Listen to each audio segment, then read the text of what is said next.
Son las 8 de la mañana con 23 minutos, es el tiempo del centro del país. Vaya que hemos hablado. Bueno, la semana pasada le dedicamos prácticamente todo el programa a la visita del Papa Francisco, lo que vino, lo que decía en estos primeros discursos. Nos llamó mucho la atención. Hablamos con padres, hablamos con jesuitas, hablamos con antropólogos, hablamos con un sinfín de personajes para entender un poco lo que había platicado, lo que había señalado el Papa Francisco en los otros espacios que también tuvimos oportunidad de llevar a cabo aquí en Grupo Fórmula.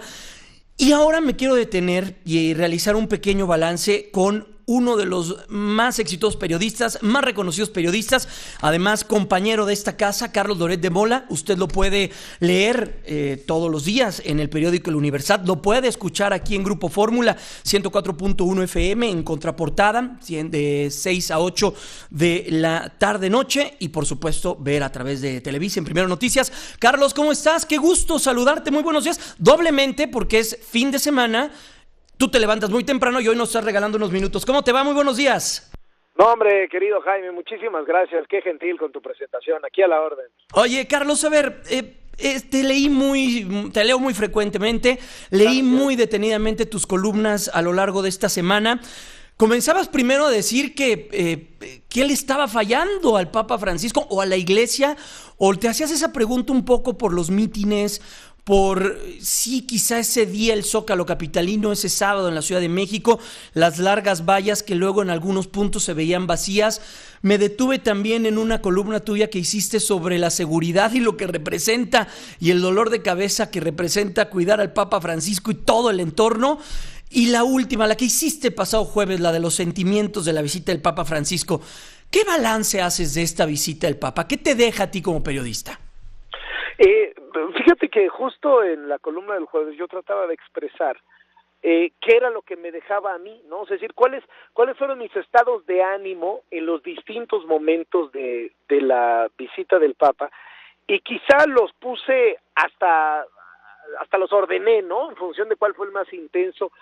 Yo disfruté, digamos, si tuviera que escoger un solo momento y me tuviera que quedar con un solo discurso del Papa, me quedaba con el que pronunció en la Catedral Metropolitana frente a los obispos el sábado. ¿Por qué? Porque tuvo dos componentes que a mí me generaron, por un lado, un alivio, una especie de satisfacción, algún sentimiento de justicia, y por otro lado, una profunda emoción y casi te diría por instantes éxtasis del disfrute literario, ¿no? Cuando digo sensación de justicia me refiero a que yo soy uno de los decepcionados de la enorme cantidad de clérigos, de altos jerarcas de la Iglesia Católica Mexicana que son impresentables, por decirlo menos. Yo soy católico, soy creyente y bueno, estudié en primaria, secundaria y prepa en colegios religiosos de los hermanos maristas, etcétera, etcétera. Tengo una formación católica de toda la vida. Mis hijos están bautizados, están a punto de confirmados también, ya están a punto de hacer su primera comunión. Entonces, ¿a qué voy? A que yo sí siento una enorme distancia entre lo que como fiel católico quiero ver de los jerarcas de la Iglesia y lo que me topo con algunos ejemplos, pues como el caso de Norberto Rivera, de gente más preocupada por el lucimiento personal, por el ego, por la riqueza, que distan mucho de un ejemplo sencillo, distan mucho incluso de lo que uno se imagina como apóstoles de Jesús, que se supone que son lo que son, ¿no? Uh-huh. Entonces este Papa les vino a poner una zarandeada que a mí me resultó como bálsamo, ¿no? Pero al mismo tiempo, en ese mismo discurso, la emoción con la que habló de México tiene 2 o 3 párrafos ahí cuando se refiere, por ejemplo, a los tejidos de México, cuando habla incluso del narcotráfico, lo hace poéticamente, dura, pero poéticamente. Hay 2 o 3 párrafos que te juro que me enchinaron la piel en términos de decir qué manera de escribir. Yo incluso le pregunté a Valentina Lasraqui, que pues como sabes, ella sí, claro, todo lo que pasa en el Vaticano lo sabe. Uh-huh. Y le dije, oye, él los escribe, y dice, algunos discursos muy importantes sí los escribe él, como este caso. Y dije, no, pues sí, este lo escribió él, qué pluma. Me fascinó que citara a Octavio Paz, me emocionó la manera en cómo se refirió a México. Entonces yo diría que que estos dos sentimientos, este bálsamo de justicia y por otro lado esta emoción poética se concentran en ese discurso de catedral que fue mi momento favorito. En contraste, ¿qué te diría? Me hubiera gustado que en un país que ha sido símbolo de los abusos sexuales de los sacerdotes y el encubrimiento a estos por parte de la Iglesia, con el caso internacionalmente sonado, dolorosa pero internacionalmente sonado del padre Maciel y la Legión de Cristo, me hubiera gustado que el Papa abordara este asunto, lo abordara con firmeza, y sobre todo que le dedicara una palabra a la gente que está vinculada con los legionarios de Cristo. Yo conozco a muchos buenos legionarios de Cristo que no sabes lo que les representó psicológicamente, pues lo que todos les veníamos diciendo desde hacía años y ellos no se atrevían a aceptar, hasta que Juan Pablo II, me parece fue el que condenó y dijo, no, a ver, Marcial Maciel sí es lo que dicen que es, ¿no? Entonces venían las denuncias y digamos, los que estamos involucrados en medios de comunicación, notas periodísticas y demás, por años diciéndoles, oigan, no, y ellos estaban en la negación. Cuando finalmente un papa les dice no, y un papa que además, amigo de Maciel, les digo, no, pues Maciel sí es lo que era, esta brutal decepción y a los legionarios, pero por encima de todo a las víctimas. Es decir, las víctimas no han sido reparadas, las víctimas no se sienten satisfechas con la aplicación de la justicia, porque no les basta su discurso, pero sí sirve de algo, y sobre todo si es un discurso que apunta hacia movilizar a las instancias de justicia para darles eso. Entonces, pues tanto, incluso hasta, digamos, para los legionarios decepcionados, pero sobre todo para las víctimas, a mí me hubiera gustado una referencia del Papa a este asunto. Carlos, algún sector de la comentocracia señalaban que le había hecho falta mencionar las cosas por su nombre. Tú en tu columna, en el Saciamorbos, hasta el final, haces un comentario sobre eso. Cuando llega un personaje de este nivel, de esta magnitud, existen negociaciones. Hay planteamientos que se tienen que abordar previo a las visitas para no tocar las cosas por su nombre.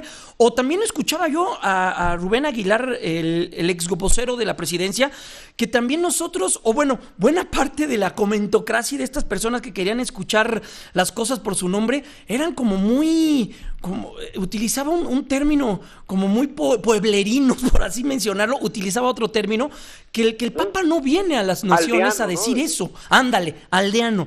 Decía, los papas no vienen a eso. Yo creo que el punto ahí de Rubén Aguilar, que es jesuita, ¿no? Y él estuvo a 1 centímetro de sacerdote, es que el Papa trae su propia agenda. Me parece que en ello tiene razón Aguilar, es decir, el Papa tiene una agenda propia y no es la agenda ni de la oposición ni del gobierno mexicano. Es decir, él cuando pronuncia un discurso lo pronuncia para todo el mundo, sí, y tiene roces que tienen que ver con la realidad nacional. Ahora, yo sí siento, y lo puedes ver a partir de las declaraciones que hacen, lo mismo el gobierno como los opositores al gobierno, ¿no? Ambos recogen al Papa y citan al Papa, es decir, el Papa tuvo la suficiente pericia. Y esto yo se lo escuché por primera vez y la verdad me encantó. En ese sentido se lo escuché a un autor y periodista mexicano que se llama Emiliano, olvido ahorita el nombre, Emiliano Ruiz, me parece que era, que era su nombre, pero bueno, en cualquier caso, estoy tratando de localizarlo aquí. Emiliano Ruiz Parra.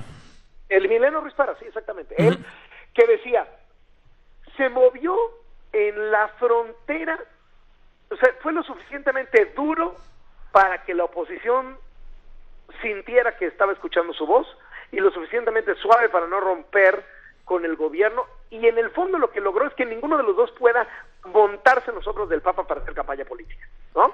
Si el gobierno no puede venir a decir a partir de hoy, no hombre, el Papa impulsó la imagen de México. No, porque habló de los problemas. Pero la oposición tampoco puede decir que zarandeada le puso fuera a Peña, ¿no? Porque tampoco puede ser el tono del Papa. Entonces, me parece que el haber bordado en esa línea de magistral diplomacia, pues a ver, el Vaticano lleva haciendo diplomacia desde hace 2000 años, ¿no? Entonces, más o menos se saben al tema. Y yo creo que esa parte fue, digamos, la que me resultó más sorpresiva, incluso. Es decir, cómo logró que ninguna de las dos partes pudiera agarrarlo como bandera para sus intereses políticos personales, y ahí entra esta parte de la negociación. Hubo algunos términos que le resultaron como que no se refiriera a los desaparecidos, que no se refiriera a los feminicidios. Entonces, por eso escuchamos al Papa muchas veces hablar de las vidas arrebatadas, ¿no? Es decir, cómo el crimen le arrebata las vidas de los Lo que dijo en la jóvenes. Basílica. Lo que dijo en la Basílica y luego que repitió en Ciudad Juárez, claro, el miércoles en la noche, el miércoles en la tarde.